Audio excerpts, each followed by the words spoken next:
வணக்கம் நண்பர்களே. உண்மை உரைக்கச் செல்வோம் உலகத்திற்கு. அத்தி பிரகத்வாராகி அம்பியின் அருளாசியோடு 2025 ஐப்பசி மாதத்தில் மேசராசிக்கு என்ன பலன் நடக்கும் என்பதை பார்க்கலாம் வாங்க. பதிவை பார்ப்பதற்கு முன் நமது வளர்வாராகி யூடியூப் சேனலை சப்ஸ்கிரைப் பண்ணுங்கள், லைக் பண்ணுங்கள், ஷேர் பண்ணுங்கள், நண்பர்களிடம் பகிருங்கள். நண்பர்களே, இந்த மாதத்தில் உங்களுக்கு நல்ல கிரகம் என்று சொல்லக்கூடிய உங்களுடைய ராசிக்கு எப்பொழுதுமே நல்லதை மட்டும் நினைக்கக்கூடிய கிரகம் எது அப்படின்னு சொன்னால் குரு பகவான். இந்த குரு பகவான் என்ன ஆகிறாருன்னா, 3ஆம் இடத்தில் இருந்த குரு பகவான் வாக்கியப்படி புரட்டாசி 22ஆம் தேதியே பயிற்சியாகிறார் கடகத்திற்கு. திருக்கணிதப்படி ஐப்பசி 1ஆம் தேதி மிதுனத்திலிருந்து கடகத்தில் அதிசாரமாக பயிற்சி ஆகிறார். அதிசாரம்னா சீக்கிரமாக அடுத்த இடத்துக்கு போவது. அது ரொம்ப காலம் இல்லை, குறைந்த காலத்தில். அது எப்படி நடக்குது அப்படின்னா, சூரிய சக்தியினால் தான் மற்ற கிரகங்கள் இயங்குகிறது. இந்த சூரிய சக்தி கொஞ்சம் தொலைவில் போகிற போது தூரமாக இருக்கக்கூடிய கிரகங்கள் சூரிய சக்தியினால் இழுக்கப்பட்டு அடுத்த ராசிக்குள்ள அடுத்த நட்சத்திர சாரத்திற்குள் பிரவேசமாகிறது தான் அதிசாரம் என்று சொல்லக்கூடிய அமைப்பு. இதன் பிறகு அதிசாரமாக இருக்கக்கூடியது இன்னும் கொஞ்சம் தள்ளி போயிடுச்சுன்னா அதிசாரம் முடிஞ்சு வக்ரம் பெற ஆரம்பிச்சிடும். வக்ரம் பெற்று மறுபடியும் பின்னோக்கி மிதுன ராசிக்கு போயிடும்.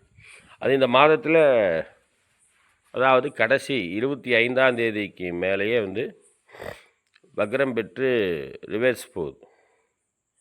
இப்போ இந்த 25 நாள் என்ன பலன் நடக்கும்? அதே போல் அதாவது மேசராசிக்கு ஐப்பசி மாதத்தில் என்ன பலன் நடக்கும்? நீங்கள் எது நடக்காதுன்னு நினச்சிங்களோ அதெல்லாம் நடக்கக்கூடிய ஒரு அமைப்பு. எதிர்பாராத பலன்கள் இந்த மாதத்தில் சிறப்பாக நடக்கும். இதில் மாத ஆரம்ப கட்டத்தில் மிகப்பெரிய இழப்பு போல தெரியும் காரியங்கள் நடப்பது. ஆனால் அதுவே கொடுப்பனையாக மாறும்.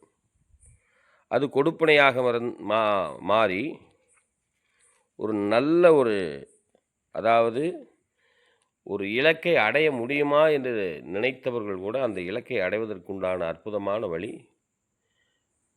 இந்த மாதத்தில் எதிர்பாராத சில நிகழ்ச்சிகள், திருமணம், தொழில், உத்தியோகம், வியாபாரம், இதெல்லாம் எதிர்பாராமல் நேர்மறையாக நடப்பதற்கு உண்டான வாய்ப்புகள் இந்த மாதத்தில் உண்டு. திருமணமே இல்லை, முதிர்கன்னி, வயதாயிடுச்சு ஆணுக்கு அப்படிங்கிற மாதிரி ஒரு அமைப்பு பெற்றவர்கள் இந்த மாதத்தில் எதிர்பாராத திருமணம் நடப்பதற்குண்டான வாய்ப்புகள் உண்டு. புத்திரப்பேர் இல்லை, கோயிலாக அலைகிறேன் அப்படின்னு சொன்னால் ஜாதகத்தில், அதாவது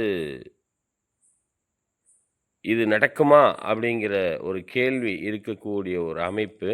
இதுவும் நடக்கும் என்கின்ற கொடுக்கணும்னு ஆரம்பிச்சிட்டான்னா, அதாவது குரு பகவான் யாருமே தடுக்க முடியாதுங்கிற ஒரு அமைப்பில் புத்திரப்பேரும் கிடைப்பதற்குண்டான வாய்ப்புகள், சொத்து, வில்லங்கம், பிரச்சனைகள், இதெல்லாம் அப்படியே எதிர்மறையாக மாறுவதற்குண்டான வாய்ப்புகள் இதெல்லாமே இந்த 25, அதாவது ஐப்பசி 25ஆம் தேதி வரைக்குமே நடப்பதற்குண்டான வாய்ப்புகள் உண்டு.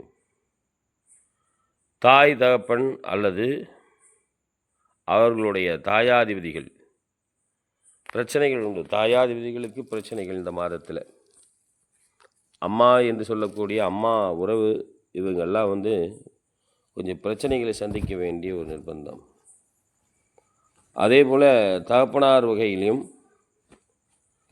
பிரச்சனைகள் உண்டு. இருந்தாலும் இந்த குரு பகவானுடைய பார்வை தன்னுடைய, அதாவது 9ஆம் இடத்தை தானே பார்க்கிறார் அப்படிங்கிற ஒரு அமைப்பில் தகப்பனாருடைய பிரச்சனையை தானே சரி செய்து கொள்வார்.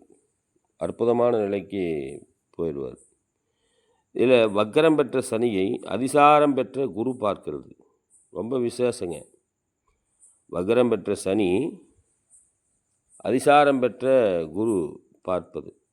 அந்த மேசராசிக்கு 12ஆம் இடத்தில் இருக்கக்கூடிய சனி பகவான் உங்களுக்கு கெட்டவர் தான், வக்கரம் பெற்றிருக்கார். நல்லது செய்வார், எதிர்பாராத நன்மைகளை செய்வார். அதே போல் அந்த சனி பகவானை எதிர்பாராத நல்லது செய்யக்கூடியவர் யார் அப்படின்னா வக்கரம் பெற்ற சனி. கெட்டவன் கெட்டால் கிட்டிடும் ராஜயோகம் என்கின்ற அமைப்பு. அதுலேயும் குரு பகவான் பார்க்கும்போது இதில் என்ன தெரியுமா, இந்த மேச ராசிக்காரர்களை பொறுத்த வரைக்கும் தன்னிலை உணர்ந்து, அதாவது அந்த காற்றடிக்கும் போதே தூற்றிக்கொள்ளோன்னு சொல்லுவாங்களே, இது மாதிரி ஏதாவது ஒரு கட்டத்தில் சில நன்மைகள் வருது அப்படின்னா அதை டக்குன்னு கேட்ச் பண்ணிட்டாங்கன்னா பிரச்சனை இல்லை. கேட்ச் பண்ணுவாங்களா அப்படின்னா மேச ராசிக்காரர்களை பொறுத்த வரைக்குமே கிட்டத்தட்ட 100க்கு ஒரு 10% மட்டும்தான் கேட்ச் பண்ணுவாங்க. மற்றவங்களாம் அந்த விளையாட்டு, ஜாலி, சுகமான பொழுதுபோக்கு இதுகளெல்லாம் அந்த வாய்ப்புகளை தவற விட்டுருவாங்க. இந்த பதிவே என்னென்னு, வாய்ப்புகள் வரும், வாய்ப்புகள் வந்தால் அதை தவறாமல் பயன்படுத்துங்க அப்படிங்கிறதுக்காகத்தான் இந்த பதிவு. ஏன் அந்த வாய்ப்புகளை தவறு விடான்னு, கேளிக்கை, சற்று நேர கேளிக்கை, சற்று நேர சந்தோஷத்துக்காக நிரந்தரமாக கிடைக்கக்கூடிய அற்புதமான கொடுப்பினைகளை மறந்து போகுது.